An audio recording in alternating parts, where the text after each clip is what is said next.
Oh, he's scoring every inning but one? One, two, last two. Okay.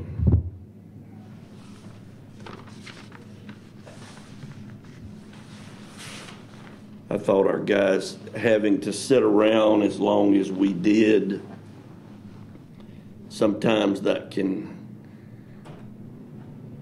relax you a little bit too much. But our guys came out getting after it. Got a couple of lucky breaks early, a couple of mistakes. We took advantage of them. And right off the get-go, I think the 2 runs we got in the first inning were the result. And we got 3 in the first, 2 the result of a throwing error. So it's one of those games that a lot of things went our way, but as a credit to our guys, we took advantage of the mistakes that were made. Clayton started you off with 3 really good innings and ran into a little bit of trouble there. What did you kind of expect from him tonight? We wanted to get 2 innings out of Clayton, and he pitched very well and ran out of gas in the 4th. So he gave us 1 inning longer than we were looking for. There were still a couple of guys we wanted to get in the game, pitching-wise, that we were not able to. I wanted Grady to get some work with the fact that we're off for the next 2 days. Had Grady not pitched, it would have been, if I'm not mistaken, 6 days between times that he had pitched. So this was good that he got some work. Cal's had quite a week, hasn't he? Cal is still disappointed because he punched on the last at-bat, but 3 for 4 with 3 ribs and a dinger is not too bad. He's seeing the ball real well. He's getting more comfortable with each at-bat with his approach, and just glad to see him doing nothing more than what he's capable of doing. That's what we all knew Cal was capable of doing. We just got to keep concentrating and focused on what he's doing different than he did in the past. He's really had some good at-bats. Very, very pleased and happy for the success for him because he's worked very hard. Sorry. That's okay. I was just. He's really hitting 360 now, or is that? No, it's 326. For some reason, the averages they get a little screwed up on the side there, but 326. Not 130 over the last 5 games. That's fantastic. Excuse me, Kurt. Oh no, you're good. I mean, it's been so much pitching. You've got to like the timing of really seeing the bats wake up with ACC coming up this weekend.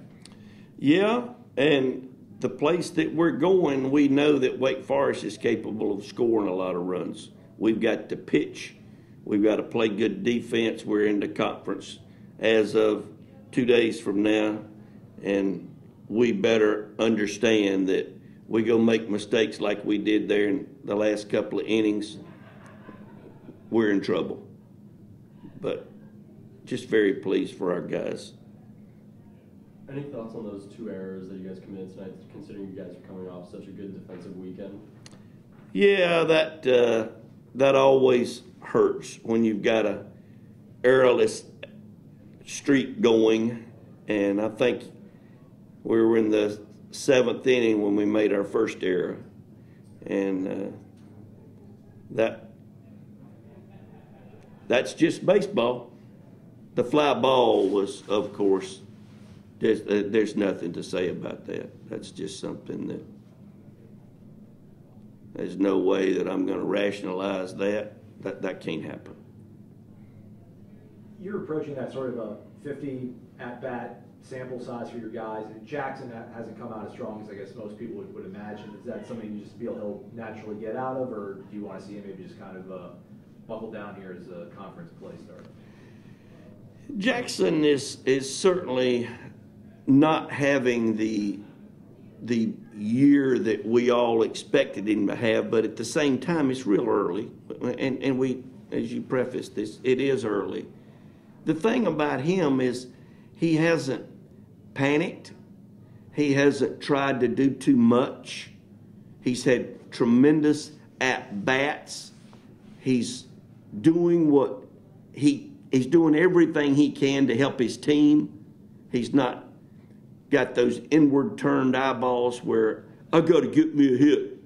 Scouts are here watching me. I got to have a hit. He's up there having exceptional at-bats. As evidenced today, he gets 2 RBIs. He walked once. I was thinking he had walked twice. And, goes 0 for 3. It's pretty rare territory when a guy goes 0 for 3 and you and me are thinking about Jackson Luke and why is he doing what he's doing. But that's just what he brings to the table. He's such a talented young man. He's fine. He's had some good at-bats, and his legs seem to be getting better each day, and I'm very pleased and proud that he's a Seminole. And what do you kind of hope to have Coach Bell convey to all these freshman arms we keep talking about as conference play starts? Is it just status quo, don't worry too much about it, or do these freshmen need to maybe grow here as that conference play starts? No, you never want to put too much emphasis on one game over another as coaches. Players are going to do that, and there's nothing you can do about it. They know what's coming up. They know the importance of conference games.